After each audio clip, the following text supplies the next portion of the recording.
Hi everyone. तो आज की इस वीडियो में हम ग्रामर की प्रैक्टिस सेट 2 देखेंगे एंड ये एलटी की प्रैक्टिस है। ठीक है, इसके पहले प्रैक्टिस 1 हमने देख लिया है। ठीक है, जो आपके ग्रामर की प्रैक्टिस स्टार्ट हुई है, तो जिसमें एक वीडियो हो गई है। आज ये पार्ट 2 है ग्रामर का। सो स्टार्ट करते हैं सेशन को। फर्स्ट टाइम चैनल को वॉच कर रहे हैं, चैनल को subscribe and like share subscribe जरूर कर दिया करें। एंड ये आपके एलटी की अगर बात करेंगे थ्योरी क्लास, तो हम लगभग 53 क्लासेस हो चुकी हैं थ्योरी क्लासेस, और जिसमें से ये तो 53 सिर्फ थ्योरी की क्लासेस है। ठीक है, सिर्फ ओनली थ्योरी क्लासेस है ये। और इसमें ना अलग से देखेंगे तो कितनी प्रैक्टिस भी हो चुकी है जो आपके एलटी में है। तो आप जाएंगे ना चैनल पर, तो वहाँ पे प्लेलिस्ट होगा। प्लेलिस्ट में जब आप क्लिक करेंगे ना, तो प्लेलिस्ट में एलटी करके पूरा कोर्स आ जाएगा वहाँ पे। तो एलटी का सारा कुछ जितनी भी थ्योरी क्लासेस है सब आपको मिलेगी, तो वहाँ पे ज़रूर चेकआउट करिएगा। ओके, और एलटी का पीडीएफ भी है। एलटी का कंप्लीट पीडीएफ है, पीडीएफ फॉर्म है, सॉफ्ट कॉपी। तो एलटी का कंप्लीट पीडीएफ फॉर्म है, लेकिन ये पेड है। ठीक है, पेड पीडीएफ है। और मिनिमल से इसकी प्राइस है, प्राइस भी बता दे रही हूँ, तो 349 है। अब चूँकि एलटी का सिलेबस बहुत ज़्यादा है, तो इसकी जो पीडीएफ की प्राइस है, मिनिमल सी प्राइस है 349 है। तो अगर आप लोग लेना चाहते हो, ये पीडीएफ कंप्लीट एलटी का पूरा लिटरेचर पोर्शन कंप्लीट है, 1091 पेजेस है। सब बता दे रही हूँ क्योंकि क्वेश्चन आप लोग बहुत यही सब क्वेश्चन करते हो, पूछते रहते हो। तो अगर कोई इंटरेस्टेड है इस पीडीएफ में, तो आप इस नंबर पे व्हाट्सअप कर सकते हो। ओके, 8081848735 पर आप क्या करेंगे, व्हाट्सअप करेंगे, कॉल नहीं करेंगे, व्हाट्सअप करेंगे। तो ये ध्यान रखना है।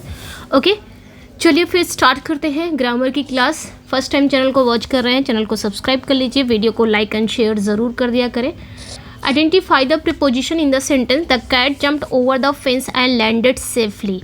इसमें हमें बताना है कि हमें प्रेपोजिशन बताना है कि प्रेपोजिशन कहाँ पे है।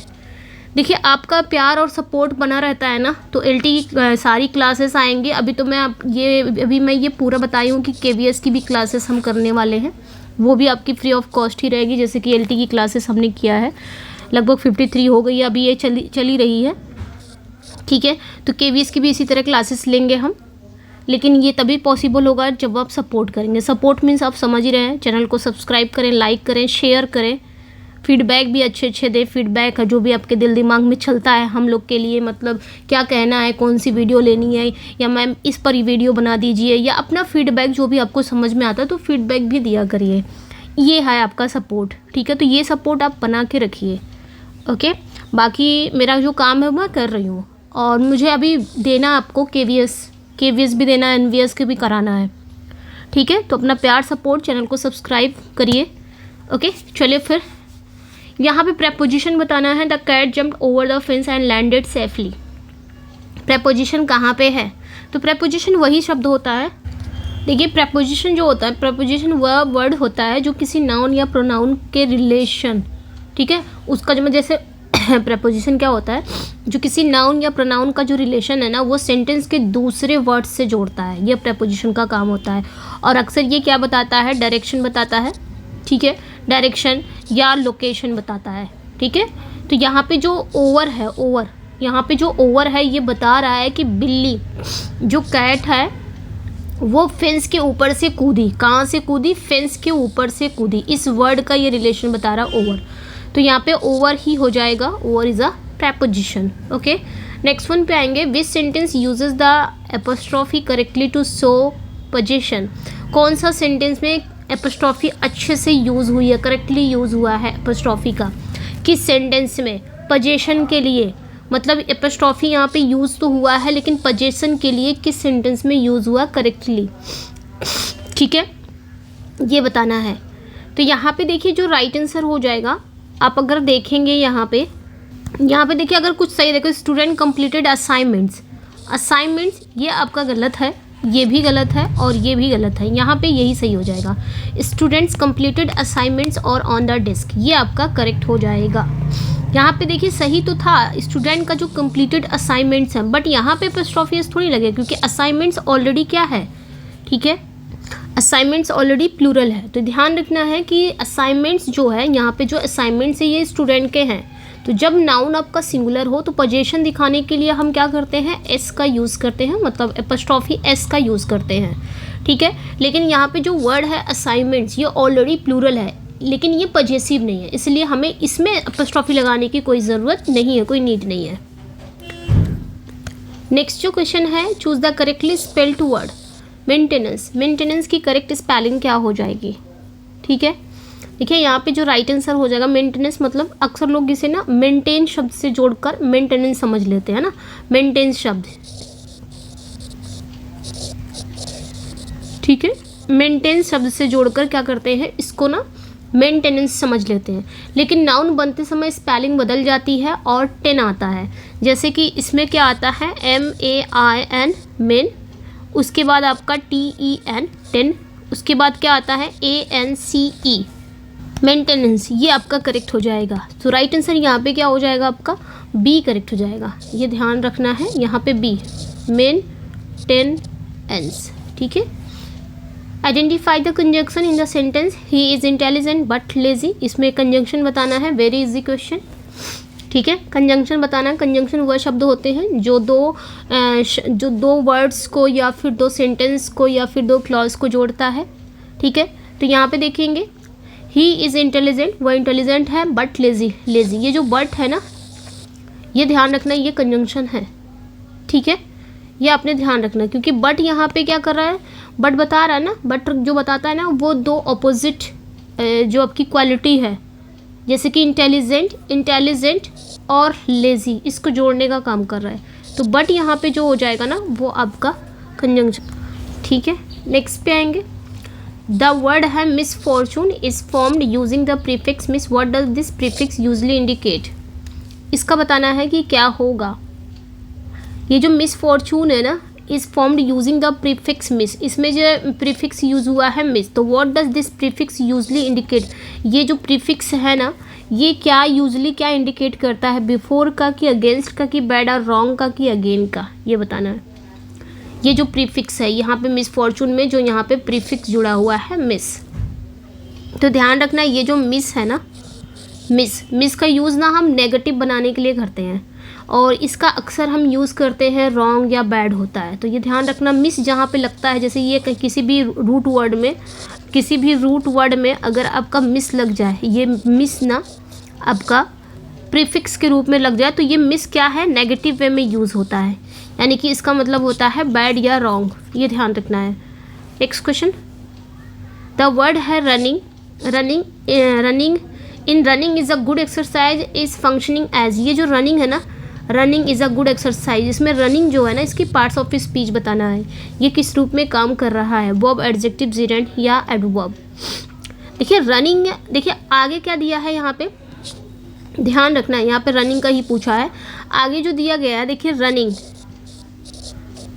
ठीक है, रनिंग, ये ध्यान रखना, रनिंग जो है ना, जैसे किसी वर्ब में अगर आपका आईएनजी लग गया, किसी वर्ब में आईएनजी लगता है और उस सेंटेंस में कोई नाउन की तरह काम भी करता है, तो उसे जिरेंड कहते हैं। जैसे यहाँ पे देखोगे वर्ब वॉज या वर के बाद वर्ब की फर्स्ट फॉर्म में आईएनजी आएगा, तो ये आपका कौन सा पार्ट्स ऑफ स्पीच कहलाएगा, ये वर्ब होगा, क्योंकि वॉज या वर्ब के बाद आया है, वर्ब की फर्स्ट फॉर्म में आईएनजी, तो वर्ब। और यही अगर वर्ब की फर्स्ट फॉर्म में आईएनजी ये आ रहा है, इसके बाद आपकी मेन वर्ब आ रही है, ठीक है, इसके बाद मेन वर्ब आ रही है, तब ये किसका काम कर रहा है, क्योंकि मेन वर्ब के पहले क्या आता है, सब्जेक्ट, और सब्जेक्ट क्या बनता है, सब्जेक्ट कोई नाउन ही होता है या कोई प्रोनाउन होता है ना। तो यहाँ पे हम देखेंगे ये मेन वर्ब है, इस सेंटेंस में मेन वर्ब कहाँ है, इज़ यहाँ पे मेन वर्ब है, चाहे इसको हेल्पिंग वर्ब समझो या मेन वर्ब समझो, ये आपकी मेन वर्ब है। अब मेन वर्ब से पहले ये वाला आया है, यानी कि वर्ब की फर्स्ट फॉर्म में आईएनजी आया हुआ है, तो यह मेन वर्ब से पहले क्या आता है, सब्जेक्ट आता है। सब्जेक्ट क्या होता है, नाउन या प्रोनाउन होता है। प्रोनाउन तो है नहीं, ही सी इट दे, ये तो है नहीं, नाउन प्रोनाउन नहीं है बच्चा, ये क्या नाउन। तो ये जो रनिंग है यहाँ पे, ये किसका काम कर रहा है, एज ए सब्जेक्ट का काम कर रहा है, और ये एक नाउन है। और इस प्रकार के नाउन को हम क्या कहते हैं, आईएनजी वाला जो नाउन होगा, इस प्रकार के नाउन को हम जिरेंड कहते हैं, ये ध्यान रखना है। नेक्स्ट, ठीक है, Which punctuation mark is used to introduce a list and explanation are a quotation. तो कौन सा पंक्चुएशन मार्क है? जहाँ पे जब बात इंट्रोड्यूस की आएगी किसी लिस्ट में, किसी लिस्ट का इंट्रोड्यूस कराना हो या कोई एक्सप्लेनेशन देना हो या कोई कोटेशन हो, तो हम कौन सा पंक्चुएशन मार्क का यूज़ करते हैं, ये बताना है। ध्यान रखना, जब किसी बात आएगी किसी लिस्ट की, ठीक है, जब बात आएगी किसी लिस्ट की या किसी एक्सप्लेनेशन की, ठीक है, जब बात आए किसी लिस्ट की, किसी एक्सप्लेनेशन की, जब मतलब किसी लिस्ट या एक्सप्लेनेशन या एग्जाम्पल, ठीक है, एग्जाम्पल भी याद रखना। एग्जाम्पल को शुरू करने के लिए हम किसका यूज़ करते हैं? कॉलन का यूज़ करते हैं हमेशा, ठीक है, ध्यान रखना, कॉलन का यूज़ करते हैं। ओके, सेमी कॉलन जो होता है ना, ये दो सेंटेंसेस को जोड़ता है, और जो कॉमा होता है ना, कॉमा जो होता है ना, ये कॉमा जो होता है ये छोटे, जैसे कहीं छोटा सा पॉज आ गया, छोटा सा एकदम मिनिमल सा एकदम छोटा सा पॉज लेना हो, विराम लेना हो, तो उसके लिए हम कॉमा का यूज़ करते हैं। डैश तो पता ही है, तो ये ध्यान रखना। यहाँ पे कॉलन है, जब बात किसी लिस्ट को इंट्रोड्यूस कराना होगा, एक्सप्लेनेशन की, कोटेशन की, तो ध्यान रखना वहाँ पे हम कॉलन का यूज़ करते हैं। ओके, नेक्स्ट वन पे आएंगे। Select the adjective form of the word glory. Glory का एडजेक्टिव हमें बताना है। ग्लोरी का एडजेक्टिव क्या होगा? ग्लोरियस है, ग्लोरीफाई है, ग्लोरीज है या ग्लोरियसली है, ठीक है, क्या होगा ये बताना है ग्लोरी का। देखिए ग्लोरी मतलब क्या होता है, पहले इतना तो समझिए ग्लोरी क्या है। ग्लोरी का एडजेक्टिव पूछा है तो मीन्स ग्लोरी क्या होगा? नाउन होगा, ठीक है। ग्लोरी यहाँ पे, ग्लोरी मतलब शान, महिमा, ग्लोरी यहाँ पे नाउन है। अब इसका वर्ब क्या कहलाएगा? कहते हैं ना महिमा करना, शान, महिमा मंडित करना, ग्लोरीफाई हो जाएगा, ये इसका वर्ब हो जाएगा, ग्लोरीफाई। पूछा यहाँ पे क्या है? एडजेक्टिव पूछा है। अब ग्लोरियस, OUS, वैसे भी लास्ट में OUS आता है तो वो एडजेक्टिव ही होता है ज़्यादातर, तो यहाँ पे देखिए OUS है तो ग्लोरियस, ये करेक्ट हो जाएगा, A इज़ करेक्ट। ग्लोरियस एक एडजेक्टिव है, ठीक है, जिसे हम कहते हैं अ ग्लोरियस डे। ओके, तो ये चीज़ें ध्यान रखनी है। नेक्स्ट पे आएंगे। Identify the sentence where well is used as an adverb.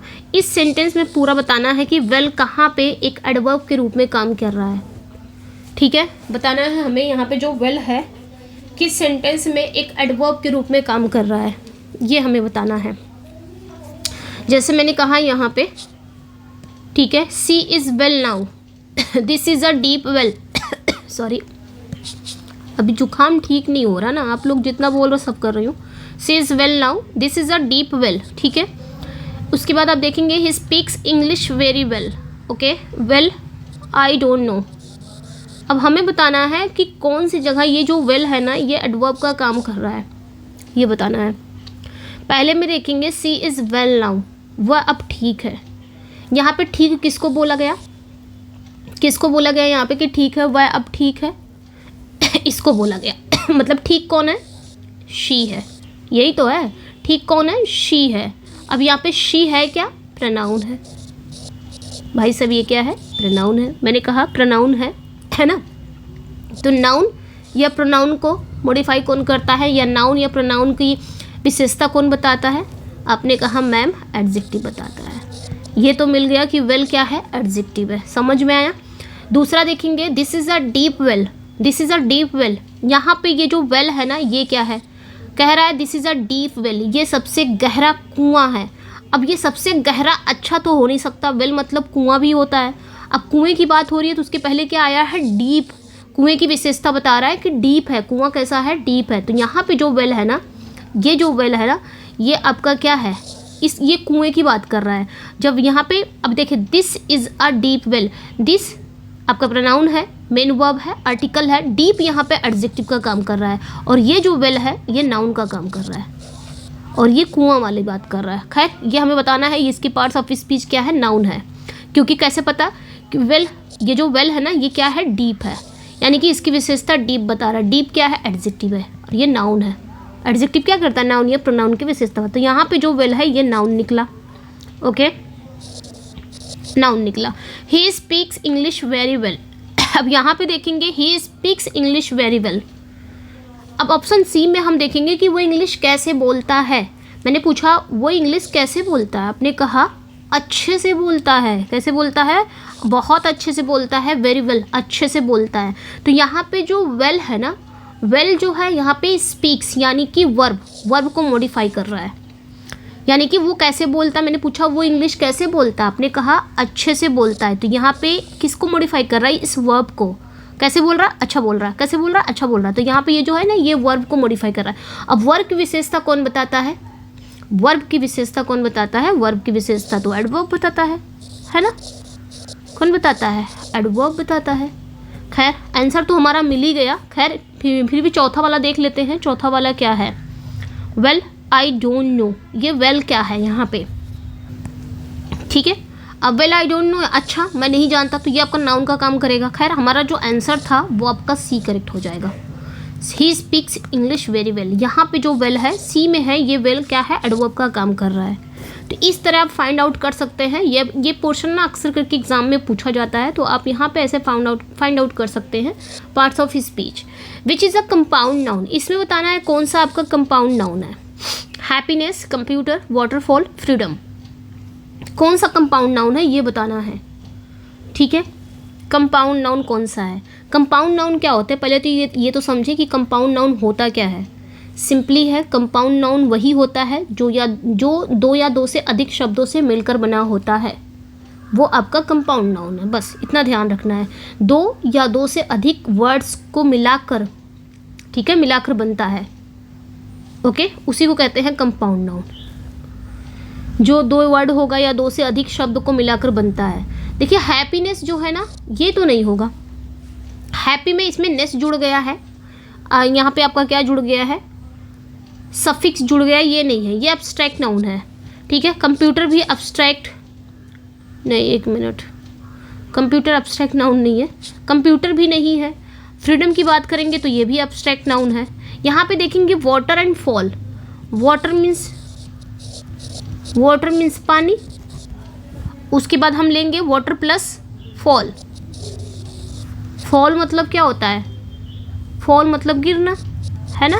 यही, यानी कि दो वर्ड्स हैं, वाटर प्लस फॉल, दोनों के वर्ड्स अलग अलग हैं। वाटर मतलब, दोनों के वर्ड्स की मीनिंग अलग अलग। वाटर मतलब पानी, फॉल मतलब गिरना। तो दो अलग अलग वर्ड्स हैं। अब दो अलग अलग वर्ड्स को हम वाटर प्लस फॉल को मिला देंगे तो क्या बन जाएगा? वाटरफॉल।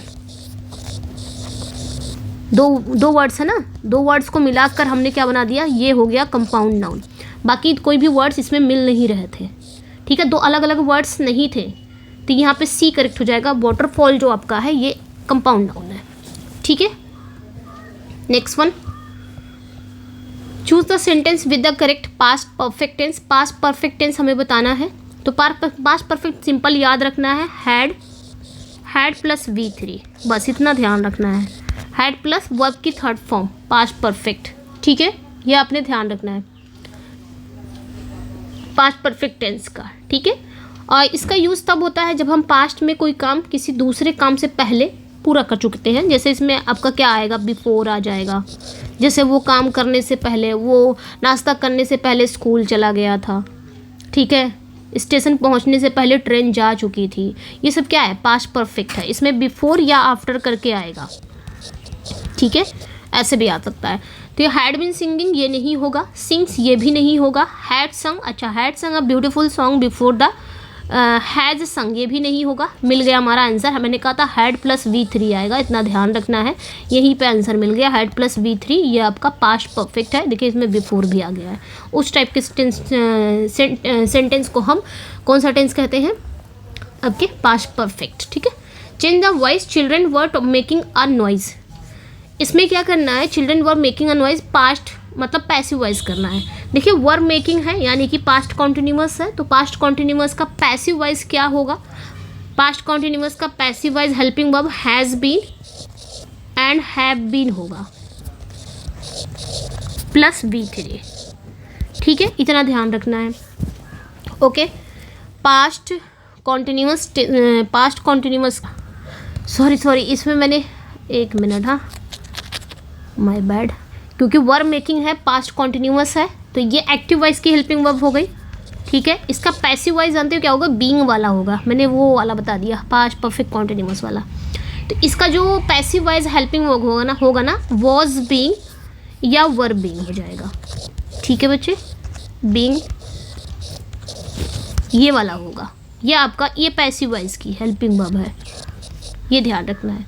तो जहाँ पे ये आपका वॉज या वर प्लस बीइंग आ जाए वही आपका करेक्ट हो जाएगा।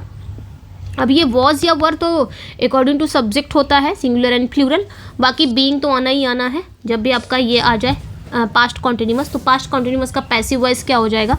देखिए वॉज मेड ये है नहीं, वॉज बीइंग ये हो सकता था, इज बीइंग भी नहीं है।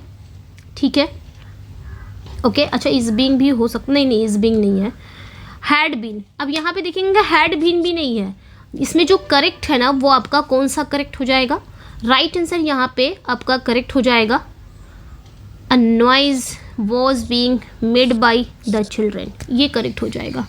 ठीक है, ये आपका करेक्ट हो जाएगा। राइट आंसर यहाँ पे आपका बी करेक्ट हो जाएगा, क्योंकि वॉज बीइंग है, नॉइज आपका सिंगुलर है, इसलिए वॉज बीइंग आया। मैंने कहा वॉज या वर आएगा अकॉर्डिंग टू सब्जेक्ट। नेक्स्ट पे आएंगे, the teacher said to the student the earth revolve around the sun change. अब देखिए टीचर ने स्टूडेंट से कहा कि जो पृथ्वी है ना वो सूर्य के चारों ओर घूमती है, चारों ओर चक्कर लगाती है, चारों ओर घूमती है। भाई ये सच बात है, ये क्या है? एक ना यूनिवर्सल ट्रूथ है। ठीक है, एक साइंटिफिक भी ट्रूथ है, एक साइंटिफिकल ट्रूथ है या यूनिवर्सल ट्रूथ बोल सकते हो कि पृथ्वी जो है वो सूरज के चारों तरफ घूमती है, बिल्कुल घूमती है, इसको बदल नहीं सकते। लेकिन नरेशन में क्या होता है कि प्रेजेंट है तो उसको हम पास्ट में बदलेंगे। लेकिन जब भी इस टाइप के क्वेश्चन आते हैं, आपके इस टाइप के सेंटेंस आए, उसमें यूनिवर्सल ट्रूथ आया, वैज्ञानिक फैक्ट की बात आए, तो आप क्या करोगे ना, उसके टेंस में कभी परिवर्तन नहीं करते हो। ठीक है, उसका टेंस कभी भी परिवर्तन नहीं होगा, यानी कि मीन्स प्रेजेंट में है तो इनडायरेक्ट बनाते समय भी वो प्रेजेंट में ही रहेगा, पास्ट में नहीं चेंज कर सकते। ठीक है, क्योंकि यूनिवर्सल फैक्ट है, सूरज पूरब में निकलता है तो निकलता है, निकलता था नहीं होगा। तो यहाँ पे ये जो रिजॉल्व है ना, रिजॉल्व ही रहेगा। कहाँ पे कौन सा करेक्ट हो जाएगा? यहाँ पे रिवॉल्व, ये गलत हो जाएगा। अच्छा, the teacher asked the student, ये भी गलत हो जाएगा। यहाँ पे देखेंगे the teacher told the students that, ये भी गलत है, यहाँ पे बी सही हो जाएगा। The teacher told the student that the earth revolves around the sun, B is correct. Okay, next पे आएंगे, if I know her name I tell you. Second conditional sentence है, इसको बताना है ना, सेकेंड कंडीशनल है। If I know her name, तो second वाला ध्यान रखना है, इफ़ वाला पोर्शन हम किस में लेके जाएंगे? सिंपल पास्ट में। ठीक है, और इधर वाला मतलब दूसरी वाली क्लॉज वाला, जैसे ये वाली क्लॉज किस में जाएगी? वुड प्लस V1 में जाएगी, वुड प्लस V1, यानी कि वुड प्लस वर्ब की फर्स्ट फॉर्म में जाएगा। तो ध्यान रखना है, if I knew her name I would tell you, ये हो जाएगा। तो न्यू आएगा यहाँ पे, इफ़ आई न्यू आ जाएगा, उसके बाद यहाँ पे क्या आ जाएगा? आई वुड टेल आ जाएगा। तो ये आपका करेक्ट हो जाएगा, A is correct. Okay, next one पे आएंगे। अब यहाँ पे देखेंगे, ये जो क्वेश्चन है ना, the jury have finally reached a verdict, the jury has finally reached a verdict. यहाँ पे हैज़ या हैव का खेल है, क्या आप लगाएंगे? देखिए जूरी ना आपका कलेक्टिव नाउन है, और हम इसके साथ प्लूरल और सिंगुलर दोनों वर्ब लगाते हैं। जब पूरी जूरी मिलकर एक ही वर्डिक्ट लेती है, यानी कि एक ही फैसला लेती है, एक ही यूनिटी का काम करती है पूरी जूरी मिलके, तब हम उसे एक सिंगल यूनिट मानते हैं। एक सिंगल यूनिट यानी कि उसके साथ हम सिंगुलर वर्ब रखते हैं।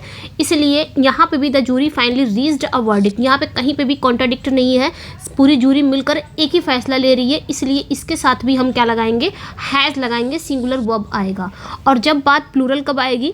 जब जूरी के सदस्य जो मेंबर होंगे ना, उनके बीच में मतभेद होगा, डिवाइडेड होगा, तब हम प्लूरल लगा सकते थे। ठीक है, नेक्स्ट वन पे आएंगे, which sentence is grammatically correct. कौन सा सेंटेंस इसमें करेक्ट है ग्रामर के रूप में?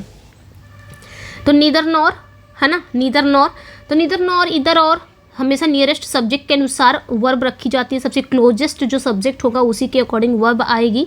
तो यहाँ पे नीदर ही नॉर आई, देखिए नॉर के बाद आई आया है तो उसके हिसाब से यहाँ पे एम होना चाहिए था, जो कि गलत है। नीदर ही नॉर आई आया है तो एम होना चाहिए था, ये भी गलत है। यहाँ पे भी देखेंगे नीदर ही नॉर आई, यहाँ पे इसके अकॉर्डिंग ही रखा जाएगा, क्लोजेस्ट यही है सब्जेक्ट आई, तो I was guilty, neither he nor I was guilty, neither he nor I am guilty, ये सही है आपका। ठीक है, यहाँ पे आपका डी भी सही हो सकता है, क्योंकि आई के साथ हम वॉज भी लगाते हैं, है ना। Neither he nor I was guilty, ये भी करेक्ट है, क्योंकि आई के साथ वर नहीं लगाते हैं, आई के साथ वॉज ही लगाते हैं। खैर हमारा ये वाला सही था और ये भी सही है। ठीक है, नेक्स्ट पे आएंगे, if you heat water 200 degree Celsius it boil, क्या होगा, ये आपका ज़ीरो कंडीशनल है।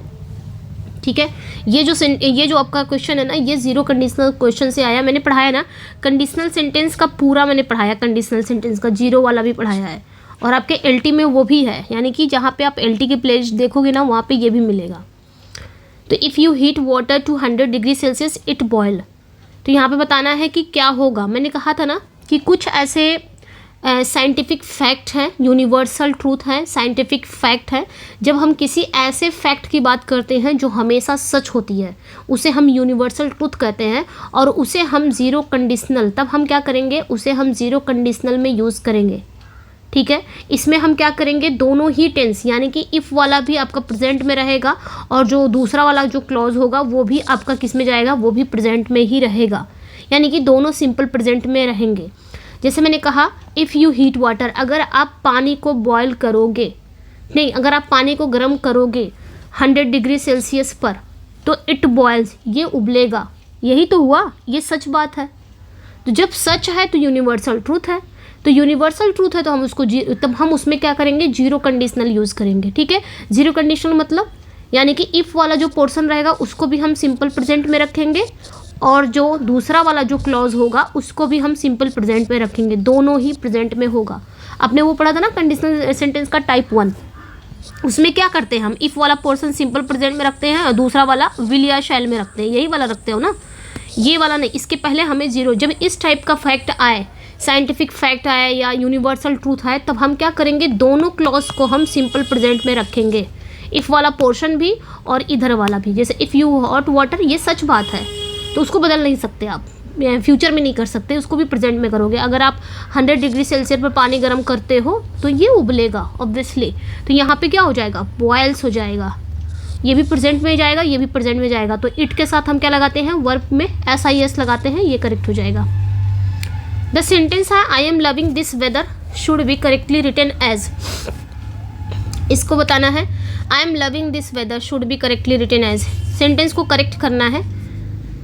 ठीक है, I am loving this weather, तो ध्यान रखना इसमें कहाँ आप सही करोगे, कहाँ गलत है, ये बताना। देखिए कुछ ऐसे स्टेटिव वर्ब्स हैं, कुछ ऐसे स्टेटिव वर्ब्स हैं, ठीक है, कुछ ऐसे स्टेटिव वर्ब्स हैं जैसे कि लव हो गए, ठीक है, लव है, हेट है, ओके, लव है, हेट है, लाइक है, नो है, या फिर अंडरस्टैंड है, ये सारी जो वर्ब्स हैं ना, एट्सेट्रा, ठीक है, एट्सेट्रा, ये सारी जो वर्ब्स हैं ना, ये वर्ब्स हम क्या, ये कौन सी वर्ब्स कहलाती हैं, स्टेटिव वर्ब्स कहलाती हैं।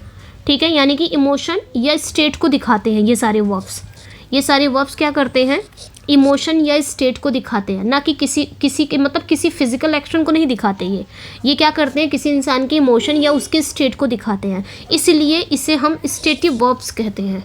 ठीक है, और इसका यूज़ जनरली हम क्या करते हैं, कॉन्टिन्यूअस टेंस में ING में बिल्कुल नहीं करते, कभी भी इसके साथ ING नहीं लगाएंगे हम, यानी कि इसका यूज़ ना कॉन्टिन्यूअस टेंस में हम नहीं करते। जैसे यहाँ पे I am loving this weather, loving लगा दिया है, प्रेजेंट कॉन्टिन्यूअस में कर दिया, कॉन्टिन्यूअस में नहीं होगा। हालांकि हम इसको ना इनफॉर्मल वे में बोल सकते हैं, लेकिन अगर हम ग्रामेटिकली देखेंगे तो ये गलत है।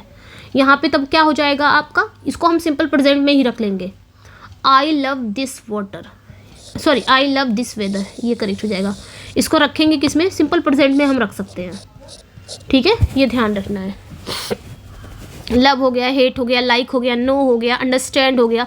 जहाँ पे अब स्टेटिव कहोगे मैम स्टेटिव वर्ब्स को पहचाने कैसे, तो सिंपल याद रखना, जहाँ पे इंसान की जो स्टेटिव वर्ब्स वही होते हैं जो इंसान के इमोशन, उसके स्टेट को दिखाते हैं, उसमें कोई फिजिकल एक्शन नहीं होता। इसमें लव में कहीं फिजिकल एक्शन है, ये इंसान के स्टेट को ही तो दिखा रहा है। ठीक है, तो ये ध्यान रखना है, कभी भी इसके साथ ING नहीं लगाएंगे हम, यानी कि प्रेजेंट कॉन्टिन्यूअस में इसका यूज़ नहीं करेंगे। नेक्स्ट वन पे आएंगे, he exclaimed with sorrow that he was undone, change to direct speech, इसको मतलब इनडायरेक्ट है, इसको डायरेक्ट में करना है। ठीक है, ये आपका इनडायरेक्ट में है और इसको ना डायरेक्ट स्पीच में चेंज करना है। ही exclaimed with sorrow that he was undone. अब एक्सक्लेम्ड विथ सॉरो तो हम कब यूज़ करते हैं, एक्सक्लेम्ड विथ सॉरो जब आपका डायरेक्ट में अलास आता है। ठीक है। अलाश आता है तो हम इसका इनडायरेक्ट बनाते समय शौरों में चेंज करते हैं। अलाश मतलब हाय, है ना, इस तरह का जहाँ पे दुख व्यक्त हो, है ना। एक्सक्लेमेटरी सॉरो मतलब किसी व्यक्ति ने दुख से कहा कुछ, तो डायरेक्ट स्पीच में हम उसको अलाश से एड्रेस करते हैं, तो अलाश वाला जो सही होगा वो करेक्ट हो जाएगा। ये सही हो गया, he said alas I am London. Simple है, बस आपको याद रखना है। Correct the tense error, when I arrived they watch television for an hour. तो यहाँ पे टेंस एरर बताना है। जब मैं पहुँचा, they watch television for an, वो 1 घंटे से टेलीविज़न देखे, हाँ देखे, दे वॉच देयर, मतलब यहाँ पे दोनों काम साथों साथ हो रहा है। जैसे जब वो पहुँचा ना, तो कोई बंदा था जो टेलीविज़न 1 घंटे से देख रहा था। देखेंगे 2 काम हो रहे हैं।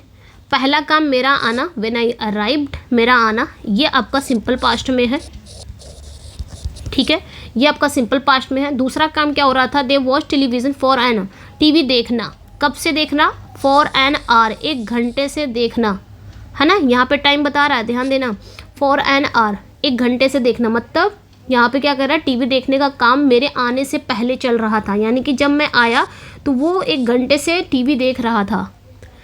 यानी कि यानी कि जब मैं आया, मेरे आने से पहले ही टीवी देखने का जो काम है वो चल रहा था घंटे भर से। तो जब पास्ट में कोई काम किसी दूसरे काम के होने तक लगातार चल रहा हो, तो वहाँ पे हम दूसरे वाले को क्या रखेंगे, पास्ट परफेक्ट कॉन्टिन्यूअस में रखेंगे। तो यहाँ पे क्या हो जाएगा, हैड बीन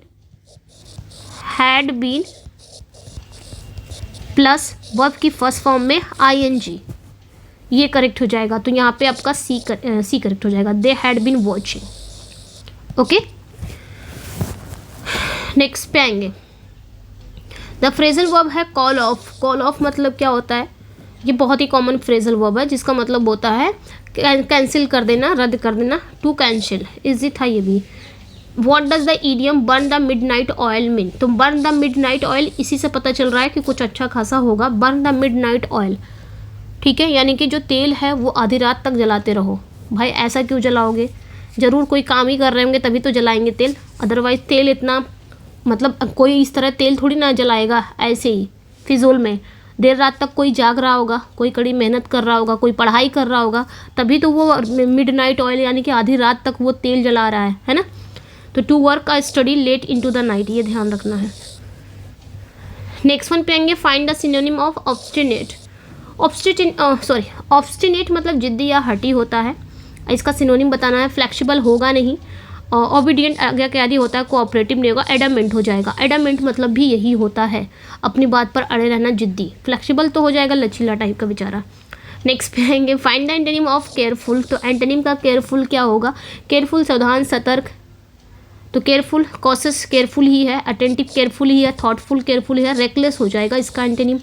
रेकलेस मतलब क्या होता है, लापरवाह, जिसको आप केयरलेस बोल सकते हो, ठीक है। नेक्स्ट पे आएंगे, a word for an handwriting that cannot be read. 1 word है, एक हैंड राइटिंग है जिसको आप पढ़ ही नहीं सकते, एक ऐसी हैंड राइटिंग, एक ऐसी राइटिंग है जिसको आप पढ़ नहीं सकते, ठीक है। उसे क्या बोलेंगे, लेजिबल, स्क्रिप्ट, इनविजिबल, इनलेजिबल। देखिए लेजिबल हो, ऐसी हैंड राइटिंग हो, जैसे मैं कोई हैंड राइटिंग लिख दे रही हूँ तो आपको समझ में आ जाता है, बहुत सारे को नहीं समझ में आता। मैं ये नहीं कहती कि मेरी राइटिंग सबको समझ में आती है, तो मैंने लिख दिया हैंड राइटिंग, ठीक है। हैंड राइटिंग मैंने लिखा, आपने कहा मैम की जो हैंड राइटिंग है उससे मुझे समझ में आ रहा है, मैं पढ़ ले जा रहा हूँ, तो इसे लेजिबल कहते हैं, जिसको आप पढ़ सकते हो, ठीक है। स्क्रिप्ट नहीं होगा, ओके। अब यहाँ पे इनविजिबल भी नहीं होगा, इलेजिबल, इसी लेजिबल में इल लगा दिया। अब इल मतलब कुछ बुरा ही होगा, यानी कि जो आप पढ़ नहीं सकते, यही करेक्ट हो जाएगा, ठीक है। हैंड राइटिंग को to get over a disappointment means, to get over मतलब क्या होता है, गेट ओवर मतलब किसी बुरी सिचुएशन में बीमार, मतलब किसी बुरी सिचुएशन या बीमार या सदमे से उभरना या ठीक होना। तो he got over the flu quickly, इस तरह, ठीक है। He got over the flu quickly मतलब जैसे कोई बीमार है तो बीमारी से ठीक होना, सदमे से है तो उभरना, ठीक होना, किसी बुरी सिचुएशन से निकलना। तो सेलिब्रेट, रिकवर फ्रॉम हो जाएगा, ठीक है। गेट ओवर, गॉट ओवर हो जाएगा, मतलब पास्ट उसका। द इडियम है to turn a deaf ear, यहाँ पे रिकवर फ्रॉम इज करेक्ट, ठीक है, बी करेक्ट हो जाएगा, ध्यान रखना है, ओके। नेक्स्ट पे आएंगे, द इडियम है to turn a deaf ear. To turn a deaf ear मतलब क्या होता है, बहरा कान घुमाना, मतलब ये आपका इडियम है, मुहावरे। इस मुहावरे का मतलब किसी की बात को ना अनसुना कर देना या सुनने से इनकार कर देना, मतलब ध्यान ना देना, ये हुआ। तो टू रिफ्यूज़ टू लिसन हो जाएगा, मतलब सुनने से इनकार कर देना। To turn a deaf ear, क्या कर लेना, जैसे कोई कह रहा है आप क्या करो, अपने कान को इधर मोड़ लो, टर्न कर लो और अपने कान को डीफ बना लो, मतलब सुन के भी अनसुना कर दे रहे हो, रिफ्यूज़ कर दे रहे हो। Choose the correct meaning of the word ponderous. Ponderous का करेक्ट मीनिंग क्या हो जाएगा, ठीक है। पॉन्डरस ना, ये जो मीनिंग है ना, ये पाउंड से रिलेटेड है, ठीक है। पाउंड, POUND, पाउंड से रिलेटेड है, ओके। इसका मतलब क्या हुआ कि कोई चीज़ जो इतनी भारी भरकम हो कि वो धीरे और बेढंग तरीके से चले, यानी कि स्लो एंड क्लमजी टाइप के, कुछ इस तरह। Slow and clumsy due to great weight, तो स्लो एंड क्लमजी, ठीक है। पाउंड, ये ध्यान रखना, पाउंडरस, यानी कि ये ना पाउंड मतलब वजन, वेट से रिलेटेड है, ठीक है, ध्यान रखना। नेक्स्ट पे आएंगे, which phrasal verb means to raise children. कौन सा फ्रेजल वर्ब है, कौन से फ्रेजल वर्ब का मतलब होता है टू रेज चिल्ड्रन, बच्चों की पालन पोषण करना, या यूँ बोलो कि बच्चों का देखभाल करना। कौन सा है ऐसा कि बच्चों का पालन पोषण भी बोल रहा है या देखभाल कर रहा है, बोल रहा है, दोनों ही मतलब आ जाएगा। टू रेज चिल्ड्रन मतलब बच्चों की देखभाल भी करना, पालन पोषण भी करना, तो दोनों ये मतलब हुआ। तो जब बात बच्चों के पालन पोषण करने की आएगी तो उसको इंग्लिश में हम क्या कहते हैं, ब्रिंग अप, ठीक है, क्या कहते हैं, ब्रिंग अप। लेकिन इसका पास्ट क्या हो जाएगा, ये तो प्रेजेंट है, इसका पास्ट ब्रॉट अप हो जाएगा, ठीक है। ये इसका पास्ट है, यानी कि सिंपल पार्टिसिपल है। अब ये तो बात किसकी हो गई, पालन पोषण की,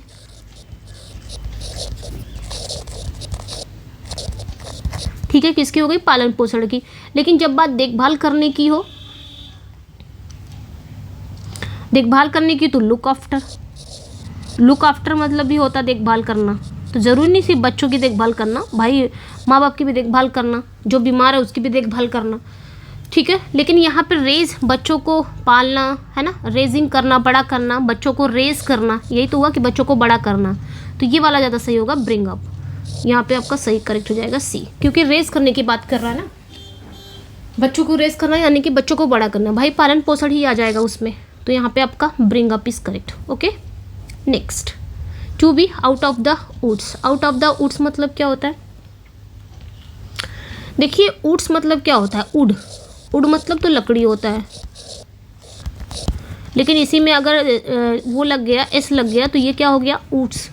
वुड्स मतलब जंगल, फॉरेस्ट, जंगल। तो वुड्स जो होते हैं ना, वुड्स को अक्सर खतरे या मुसीबत जगह माना जाता है, यानी कि जंगल को अक्सर क्या माना जाता है, खतरे जगह, मतलब खतरे की जगह या मुसीबत की जगह। तो आउट ऑफ वुड्स मतलब अब आप खतरे या मुसीबत से बाहर आ चुके हो, यानी कि जंगल से आप बाहर आ गए हो, मीन्स खतरे से या मुसीबत से बाहर आ चुके हो। Now you are safe and sound, ठीक है, समझ में आए। तो जैसे यहाँ पे मैंने एक ट्रिक दिया कि वुड्स मतलब जंगल, और जंगल किसका प्रतीक है, मतलब अक्सर खतरे या मुसीबत की जगह माना जाता है। और यहाँ पे आउट ऑफ, बाहर आ गए, जंगल से बाहर आ गए, मीन्स कि आप खतरे से बाहर हो, मुसीबत से बाहर हो। नाउ यू आर सेफ, ठीक है। तो यहाँ पे क्या हो जाएगा, safe from danger and difficulty, okay. Next पे आएंगे, combine into a simple sentence, he is poor, he is honest. दोनों ही सही है, मतलब ही इज़ पुअर, वह गरीब है, ही इज़ ऑनेस्ट। एक आपका थोड़ा सा क्या है, शैड वाला है। आप यूँ बोलो कि एक आपका कैसा है, ही इज़ पुअर, वह गरीब है, ही इज़ ऑनेस्ट, वो ईमानदार है। क्या होगा इसको अगर हम कंबाइन करेंगे तो, ठीक है। इसको ना सिंपल सेंटेंस बनाना है, कैसे बनेगा, सिंपल सेंटेंस वही है, पार्टिसिपल है, आप इन्फिनेटिव का यूज़ कर सकते हो, पार्टिसिपल का यूज़ कर सकते हो, ऐसे आप सिंपल सेंटेंस बना सकते हो। सिंपल सेंटेंस में सिर्फ क्या होता है कि सिर्फ एक ही फाइनाइट वर्ब होनी चाहिए, यानी कि एक ही आपका सब्जेक्ट, एक ही आपका वर्ब होना चाहिए, ठीक है। तो यहाँ पे कौन सा करेक्ट हो जाएगा, बट तो होगा नहीं, बट यहाँ पे ही इज़ पुअर बट ऑनेस्ट, ये आपका क्या हो जाएगा, कंपाउंड सेंटेंस हो जाएगा, जो कि है नहीं है। यहाँ पे सिंपल सेंटेंस बोला, अगर ये कंपाउंड बोलता तो ये करेक्ट हो जाता, यही वाला, ओके। उसके बाद देखेंगे, दो ही is poor he is honest, अगर ये बोलता कि कॉम्प्लेक्स करना है तो ये वाला सही हो जाता, ये कॉम्प्लेक्स है, ये कॉम्प्लेक्स सेंटेंस है, ठीक है। He is poor and yet he is honest, ये भी नहीं होगा, ठीक है। एंड एट एट लग गया है, ये भी आपका कंपाउंड में जा गया, ये भी नहीं होगा। Despite being poor he is honest, ये सही है। एक फ्रेज का यूज़ हुआ despite being poor he is honest, ये आपका सिंपल सेंटेंस है, ठीक है, क्योंकि डिस्पाइट बीइंग पुअर ये एक फ्रेज है और इसमें केवल एक ही वर्ब आया हुआ है। कहाँ पे? ये वाला, सिर्फ एक ही। सिंपल सेंटेंस मतलब सिर्फ एक वर्ब होना चाहिए। देखिए यहाँ पे दो दो वर्ब आए हैं, ही is poor, he is honest, इसमें भी वर्ब आएगा, इसमें भी दो दो वर्ब आए हैं, इसमें भी दो दो वर्ब आए हैं, ये सब नहीं है। सिंपल सेंटेंस में सिर्फ एक फाइनाइट वर्ब होनी चाहिए, यानी कि एक वर्ब होनी चाहिए। नेक्स्ट पे आएंगे, next one, change the degrees of comparison, very few cities in India are as big as Mumbai into superlative, ठीक है, very few cities in India are as big as Mumbai. इसमें बताना है कि आप इसको क्या करना है ना, चेंज ऑफ डिग्री कंपैरिजन करना है, एक मिनट करना है, क्या है, इनटू सुपरलेटिव, सॉरी सुपरलेटिव करना है। ये आपका ना पॉजिटिव डिग्री में है, एज करके ये पॉजिटिव डिग्री में है, इसको ना सुपरलेटिव में करना है। देखिए जब हम पॉजिटिव डिग्री में वेरी फ्यू का यूज़ करते हैं, अब इसमें वेरी फ्यू का यूज़ हुआ है कहाँ पे? पॉजिटिव डिग्री में। तो जब भी हम वेरी फ्यू का यूज़ करते हैं पॉजिटिव डिग्री में, तो इसका मतलब हुआ कि मुंबई सबसे बड़ा इकलौता शहर नहीं है, बल्कि कुछ बड़े शहरों में से एक है जो मुंबई है। तब हम क्या करेंगे, अगर सेंटेंस नो अदर सिटी होता, जैसे अगर सेंटेंस नो अदर सिटी होता, ठीक है, सेंटेंस अगर नो अदर सिटी होता तो हम बिगेस्ट लिखते, द बिगेस्ट, क्या लिखते? द बिगेस्ट, अगर नो अदर सिटी होता तो। जैसे वेरी फ्यू है, वेरी फ्यू से स्टार्ट हुआ ना, तो इसका मतलब क्या हुआ? वेरी फ्यू से स्टार्ट हुआ, इसका मतलब मुंबई जो है ना वो इकलौता शहर, बड़ा शहर नहीं है, बल्कि कुछ बड़े शहरों में से एक है। लेकिन अगर सेंटेंस नो अदर सिटी से स्टार्ट होता, तब हम सुपरलेटिव बनाते समय क्या करते हैं, इसको द बिगेस्ट लिखते हैं। लेकिन यहाँ पे वेरी फ्यू है, तो वेरी फ्यू के कारण हम क्या करेंगे, वन ऑफ द बिगेस्ट का यूज़ करेंगे। समझ में आया? जैसे वेरी फ्यू है, तो वेरी फ्यू का मतलब ये हुआ कि मुंबई जो है, यहाँ पे बता रहा ना, very few cities in India are big as big Mumbai, मतलब बहुत कम ही सिटी भारत में होंगे उतने बड़े होंगे जितना मुंबई है। मतलब इसका मतलब मुंबई सबसे बड़ा इकलौता शहर नहीं है, मतलब मुंबई के अलावा भी और भी शहर होंगे, यानी कि मुंबई उन शहरों में से एक है, यही तो हुआ। और नो अदर सिटी अगर करता तो समझ में आता कि हाँ मुंबई सिर्फ सबसे बड़ा सिटी है, तो हम द बिगेस्ट कर सकते थे सुपरलेटिव बनाते समय। लेकिन यहाँ पे वेरी फ्यू से स्टार्ट है, तो जो हमको समझ में आ रहा, तो यहाँ पे भी हम क्या करेंगे, वन ऑफ का यूज़ करेंगे, ठीक है, वन ऑफ द का यूज़ करेंगे, ये ध्यान रखना है। तो Mumbai is the bigger than, ये होगा नहीं, Mumbai is one of the biggest cities in India, ठीक है। तो ये ध्यान रखना, मुंबई जो है भारत के बड़े शहरों में से एक है। यहाँ पे भी वही बात कर रहा है, यहाँ पे भी वही बात, हमें सुपरलेटिव में भी वही चीज़ लाना है, बदलना है, लेकिन मीनिंग नहीं चेंज करना है, ठीक है। तो यहाँ पे ये करेक्ट हो जाएगा, ये भी नहीं होगा, ये भी नहीं होगा। इस तरह होता तो यहाँ पे ये वाला हो जाता, Mumbai is the biggest cities in India, is the biggest city in India, ये हो जाता, ठीक है। समझ में आया? नेक्स्ट पे आएंगे, transform into an assertive sentence, would that I were rich, ठीक है, इसको ना असर्टिव में करना है, ठीक है, इसका बताना है। असर्टिव सेंटेंस में इसको हमें क्या करना है, ट्रांसफॉर्म करना है, ठीक है।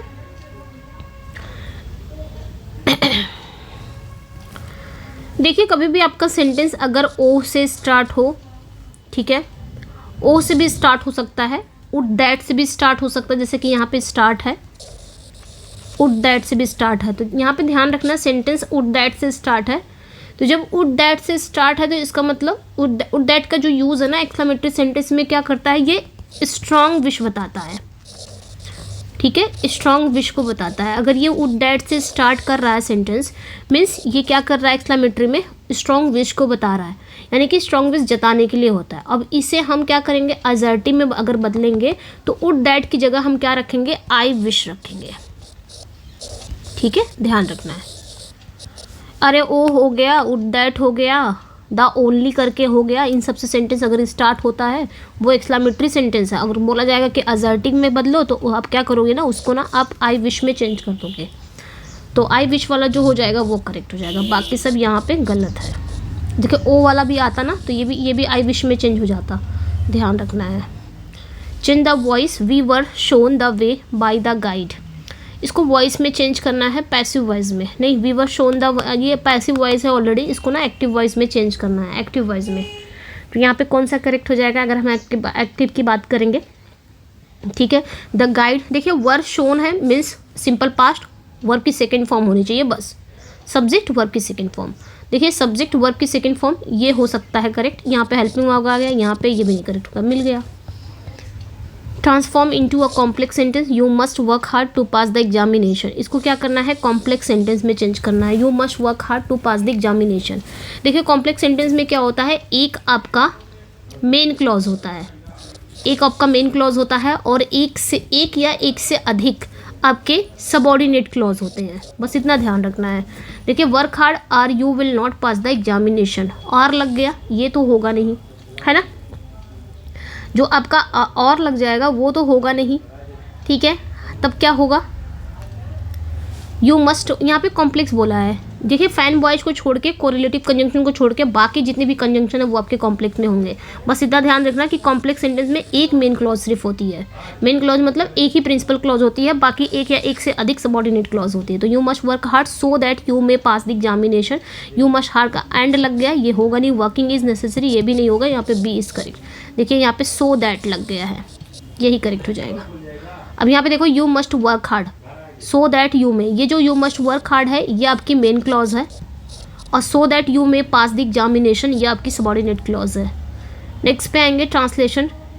यहाँ पे हम देखेंगे क्वेश्चन 36 से 40 हमें क्या करना है, ट्रांसलेशन करना है। अब चूँकि एलटी है तो एलटी में ये भी चीज़ें आती हैं, ठीक है। अब यहाँ पे देखेंगे ट्रांसलेट इनटू इंग्लिश, इंग्लिश करना है। वक्त किसी का इंतज़ार नहीं करता, इसका क्या होगा आप लोग बताएंगे। Time does not wait for anyone, time never waits for people, the time is not waiting, time does not expect anyone, ठीक है। तो इसका क्या होगा, देखिए वक्त किसी का इंतज़ार नहीं करता, ये आपका देखोगे वक्त, ये एक ना एक ईडियम है, क्या है ये, एक ईडियम है, एक मुहावरा है ना, कि वक्त किसी का इंतज़ार नहीं करता, एक प्रोवर्ब है ये देखो, और ये सही बात भी है, ये एक सही बात भी है कि वक्त वाकई में किसी का इंतज़ार नहीं करता। ये एक ना यूनिवर्सल ट्रूथ है, क्या है ये एक यूनिवर्सल ट्रूथ है। जब यूनिवर्सल ट्रूथ है तो उसको हम किस में रखेंगे, ऑब्वियसली उसको हम प्रेजेंट इंडेफिनिट टेंस में रखेंगे, है ना। वक्त किसी का इंतज़ार नहीं करता, वैसे भी ये प्रेजेंट इंडेफिनिट ही है। और दूसरा ये प्रोवर्ब है, प्रोवर्ब में ये यूनिवर्सल ट्रूथ की बात बता रहा है तो हम प्रेजेंट इंडेफिनिट टेंस में ही रखेंगे। और यहाँ पे देखिए जो वक्त है, वक्त को हम इंग्लिश में क्या बोलेंगे, टाइम, यही तो बोलेंगे टाइम। उसके बाद हम क्या करेंगे, जब टाइम यहाँ पे सिंगुलर है तो हम इसके साथ क्या लगाएंगे, इसके वर्ब में SIS लगाएंगे, यही ना। ऐसा अगर ये सिंगुलर है तो इसके वर्ब में हम SIS लगाएंगे, यहाँ पे वेट्स हो जाएगा। अब चूंकि यहाँ पे नेगेटिव है तो नेगेटिव, यहाँ पे ये नेगेटिव सेंटेंस है तो प्रेजेंट इंडेफिनिट का नेगेटिव सेंटेंस लगाएंगे। तो इसका नेगेटिव क्या हो जाएगा, डू या डज लगाएंगे, है ना, डू नॉट या डज नॉट लगाएंगे, है ना। तो डू नॉट तो तब लगेगा जब हमारा जो सब्जेक्ट है वो प्लूरल है तो डू नॉट लग जाएगा, सिंगुलर है तो डज नॉट लगेगा। अब यहाँ पे सिंगुलर है तो डज नॉट लगेगा, है ना। तब यहाँ पे वेट्स वाला रहे नहीं रहेगा, यहाँ पे डज नॉट रहेगा। तो यहाँ पे देखिए टाइम डज नॉट, उसके बाद वेट आ जाएगा। जब डज नॉट नेगेटिव है तो यहाँ पे वर्ब की फर्स्ट फॉर्म आएगी फॉर एनीवन, ये करेक्ट हो जाएगा, ठीक है। Translate into Hindi, he is devoted to his duties, ठीक है। इसका क्या होगा, he is devoted to his duties, okay. इसका हिंदी बताना है, ये एक ईडियम है, ठीक है। इसका बताना है ही इज़ डिवोटेड टू, इसका हिंदी करना है, क्या होगा। देखिए डिवोटेड क्या होता है, मतलब समर्पित, और ड्यूटीज़ मतलब होता है कर्तव्य, मतलब उसने क्या किया, उसने अपने ड्यूटीज़ को क्या किया है, समर्पित है, मतलब वो अपने कर्तव्यों के प्रति, यही तो हुआ, वो अपने ड्यूटीज़ के प्रति क्या है, डिवोटेड है। तो यहाँ पे कौन सा करेक्ट हो जाएगा आपका, बी, वह अपने कर्तव्यों के प्रति समर्पित है, ठीक है, ड्यूटीज़ है। नेक्स्ट पे आएंगे the best translation for look before you leave, ये एक इडियम है, इसका बताना है क्या होगा। आगे देखो फिर कूदो, छलांग लगाने से पहले देखो, सोच समझ के कदम उठाओ, कूदने से पहले पीछे देखो। ऑब्वियसली यहाँ पे आपको दिख ही रहा होगा, अगर मैं हिंदी में पूछूँ ना कौन सा सटीक बैठ रहा है तो आप खुद ही जाओगे मैम इसमें तो अगर हमको, अगर इसका छोड़ दो, ये वाला ट्रांसलेशन छोड़ दो, आपको करना नहीं है।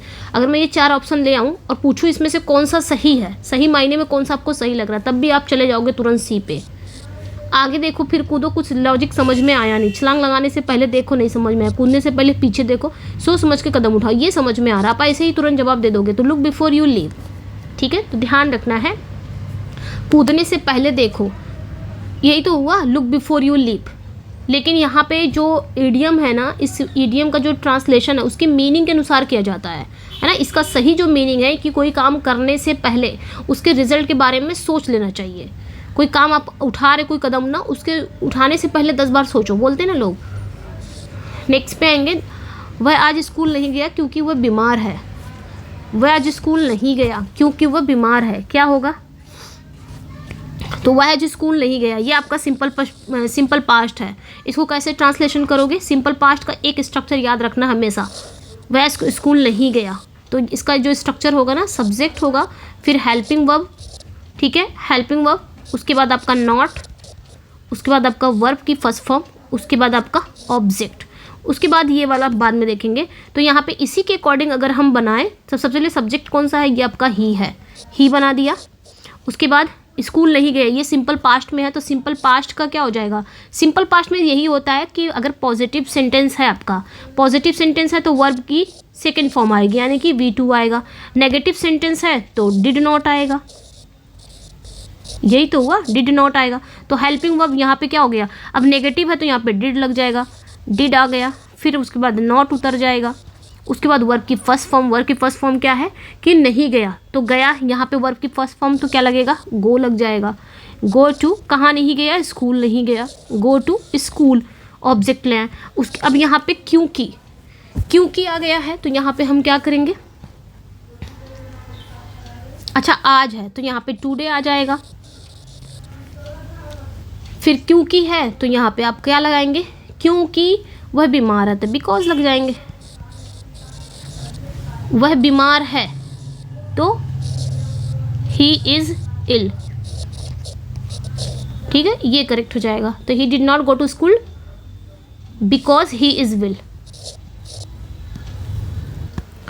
ठीक है। नेक्स्ट पे आएंगे, translate into Hindi all that glitters is not gold.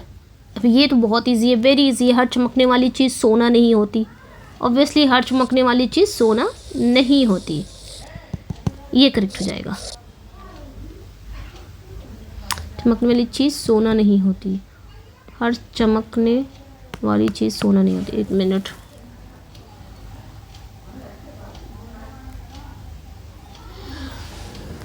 अच्छा यहाँ पे बी में भी वही सेम दिया है, हर चमकने वाली चीज़ सोना नहीं होती, हर चमकने वाली चीज़ सोना नहीं होती, दोनों ही करेक्ट है यहाँ पे, ठीक है। ज़्यादा मतलब अंतर नहीं किया है। यहाँ पे देखो, सभी चमकने वाली चीज़ सोना नहीं होती, खैर यही सही है, डी पे ही आएंगे हम, ठीक है। अब यहाँ से जो क्वेश्चन आपका आएगा ना, यहाँ से क्वेश्चन आपका क्या है? फॉर्मल इनफॉर्मल, वो भी आपके एलटी में पूछा जाता है ना, फॉर्मल इनफॉर्मल, तो 5 क्वेश्चन हो जाएंगे आपके फॉर्मल इनफॉर्मल के। तो यहाँ पे क्वेश्चन कह रहा है कि इन एन इनफॉर्मल लेटर, मैंने भी पढ़ाया नहीं है इसको, विच क्लोजिंग सैल्यूटेशन इज एप्रोप्रिएट। तो देखिए सैल्यूटेशन क्या होता है? जो लास्ट में जैसे लेटर वगैरह लिखते हो ना आप लोग, तो लास्ट में कहते हैं ना योर सिंसियरली, ठीक है, योर फेथफुली, लास्ट में हम लिखते हैं ना लेटर में, उसी को बोलते हैं सैल्यूटेशन। पहले तो इतना समझ लो। अब यहाँ पे क्वेश्चन पूछ रहा है कि अगर हम इनफॉर्मल लेटर लिखते हैं तो इनफॉर्मल लेटर में, ठीक है, इनफॉर्मल लेटर में जो क्लोजिंग सैल्यूटेशन होता है वो सबसे अच्छा कौन सा है? सबसे बेस्ट सैल्यूटेशन क्या है? योर्स फेथफुली सबसे बेस्ट है। इनफॉर्मल में पूछ रहा है, फॉर्मल में नहीं पूछ रहा है। योर्स सिंसियरली कि विद रिगार्ड्स की योर्स लविंगली बताना है हमें। देखिए इनफॉर्मल लेटर जैसे हम किसी दोस्तों को लिखते हैं, इनफॉर्मल लेटर हम किसको लिखते हैं? अपने फ्रेंड वगैरह को या अपने फैमिलीज वगैरह को, या उन्हीं को लिखते हैं ना। तो हम क्या करेंगे? हम योर्स फेथफुली थोड़ी ना लिखेंगे या योर्स सिंसियरली थोड़ी ना लिखेंगे। जब हम अपने परिवार, अपनी फैमिलीज, अपने दोस्तों के लिए लिखते हैं तो हम क्या लिखते हैं? लास्ट में जब क्लोज करते हैं सैल्यूटेशन तो योर्स लविंगली लिख देते हैं ना। अपने मदर फादर किसी को भी लिखेंगे तो योर्स लविंगली लिख देंगे, या अपनी सिस्टर या अपने ब्रदर किसी को भी लिखते हैं, अपने दोस्त वगैरह को। तो ये आपका सही हो जाएगा जो परिवार या दोस्तों के लिए है।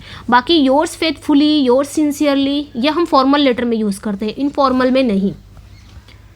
नेक्स्ट पे आएंगे, if you are writing a formal letter of complaint the tone should be question पूछ रहा है कि अगर आप फॉर्मल लेटर लिख रहे हो और उस फॉर्मल लेटर में आपको शिकायत करना है, जैसे आप किसी की शिकायत के लिए लिख रहे हो, जैसे कि पानी नहीं आ रहा है, तो जैसे कि मतलब बहुत सारे काम होते हैं ना, जैसे फॉर्मल लेटर में आप क्या करोगे, जब किसी को शिकायत के लिए, कंप्लेन के लिए लिखते हो तो आपका टोन कैसा होना चाहिए, आपका लहजा कैसा होना चाहिए, एंग्री एंड डिमांडिंग होना चाहिए कि कैजुअल एंड कॉन्वर्सेशनल होना चाहिए कि फॉर्मल पोलाइट एंड फर्म होना चाहिए कि ह्यूमरस एंड लाइट होना चाहिए। जैसे आप शिकायत के लिए फॉर्मल लेटर लिख रहे हो, कोई लेटर लिख रहे हो, अब वो चेयरमैन के पास जाए, या जैसे कि नाली जो नाली वगैरह होता है उसको साफ़ करने के लिए, साफ़ करवाना, उसको लेटर लिखना हो, पानी का नहीं आ रहा है तो उसको, ये बहुत सारी चीज़ें सिटीज़ में होती है ना, तो वहाँ पे अगर हम शिकायत करने के लिए लेटर लिख रहे हैं तो हमारा जो टोन होना चाहिए कैसा होना चाहिए, ये क्वेश्चन कर रहा है। देखिए, जब भी कभी हम कंप्लेन लेटर लिखते हैं तो हमें एंग्री नहीं दिखाना चाहिए। एंग्री वाला तो ऐसे ही गलत हो जाएगा भाई, एंग्री दिखाओगे तो सामने वाला सुनेगा, आपका शिकायत लेटर लिख रहे हो तो आपका कभी नहीं सुनेगा जब आप उसको एंग्री में पूरी चीज़ें लिख दोगे, ठीक है, क्योंकि अगर एंग्री में लिखोगे तो हमारा काम बिगड़ सकता है, तो ये तो नहीं होना चाहिए। कैजुअल एंड कॉन्वर्सेशनल भी नहीं होगा, बल्कि जब हम कंप्लेंट वाला लेटर लिखेंगे तो हमें कैसा रहना चाहिए, बहुत पोलाइट में रहना चाहिए, ताकि सामने वाला जो है ना वो हमारी बातें सुने। और पोलाइट भी, फॉर्मल तो होना ही चाहिए, फॉर्मल तो रहना ही चाहिए, पोलाइट वे, हमारा जो टोन लहजा होना चाहिए पोलाइट, और हमें जिस चीज़ की शिकायत हम कर रहे हैं कि ये चीज़ सुधरनी चाहिए, उस पर हमें फर्म रहना चाहिए, दृढ़ रहना चाहिए कि ये अपनी बात पर, कि जिस चीज़ की शिकायत कर रहे हो आप कि हाँ ये चीज़ें सही होनी चाहिए तो सही होनी चाहिए, बाकी पोलाइट लहजा वगैरह पोलाइट रखना चाहिए, ठीक है। In dialogue writing what is the primary function of a dialogue tag. जैसे कि आप डायलॉग राइटिंग लिख रहे हो, ठीक है, तो इसका प्राइमरी फंक्शन क्या है, इस डायलॉग टैग का प्राइमरी फंक्शन क्या होता है। जैसे she said he replied, she said he replied, तो इसका क्या होगा, मतलब अगर आप डायलॉग राइटिंग लिख रहे हो तो प्राइमरी फंक्शन क्या होना चाहिए डायलॉग टैग का। तो डायलॉग टैग जैसे आपके सिड राम हो गया, सी आस्क्ड हो गया, है ना, इसका काम क्या होता है, सिड राम, जैसे मैंने कहा सिड राम, या ही आस्क्ड, ये डायलॉग ही तो है, ही आस्क्ड, तो इसका काम होता है रीडर को ये बताना कि कौन बोल रहा है ना, कौन बोल रहा है और किस लहजे में बोल रहा है और कैसे बोल रहा है। मैंने कहा सेड राम, ही आस्क, ये सारे डायलॉग हैं, और ये बताना, ये इसका बताना क्या है, इसका बताना ये हुआ कि कौन बोल रहा है, किस टोन में बात कर रहा है, गुस्से में बात कर रहा है कि खुशी में बात कर रहा है। तो यहाँ पे क्या हो जाएगा, to show he is speaking and how they are speaking, कैसे वो बात कर रहा है, ठीक है, जैसे डायलॉग टैग वगैरह रहते हैं। Which part of a formal letter comes just before the salutation, dear madam, dear sir, madam. अब यहाँ पे पूछ रहा है कि फॉर्मल लेटर में कौन सा पार्ट सैल्यूटेशन से जस्ट पहले ही आता है, जस्ट बिफोर आता है, ठीक है, कौन सा पार्ट आता है। देखिए, जैसे हम फॉर्मल लेटर लिखेंगे, अगर हम फॉर्मल लेटर लिखते हैं तो सबसे पहले हम क्या लिखते हैं, मतलब सेंडर एड्रेस रहेगा। फॉर्मल लेटर लिखेंगे तो सेंडर यानी कि जहाँ पे भी हम भेज रहे हैं उसका एड्रेस रहेगा, यही तो हुआ, एक मिनट, सेंडर एड्रेस रहेगा, ये ध्यान रखना है। उसके बाद क्या रहेगा, डेट रहेगी फॉर्मल लेटर में।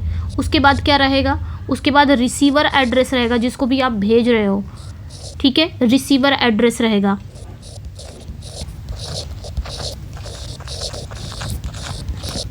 ठीक है, रिसीवर एड्रेस रहेगा। उसके बाद रहेगा क्या, उसके बाद सब्जेक्ट रहेगा, क्या आप लिखने वाले हो, आपका विषय रहेगा कि आप किस बेस पे लिख रहे हो ये फॉर्मल लेटर, वो रहेगा।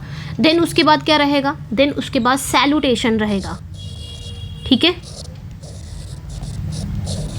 ठीक है, सही है ना, स्पेलिंग सैल्यूट, नहीं नहीं नहीं, एक मिनट, यहाँ पे टी आना चाहिए, सैल्यूटेशन रहेगा।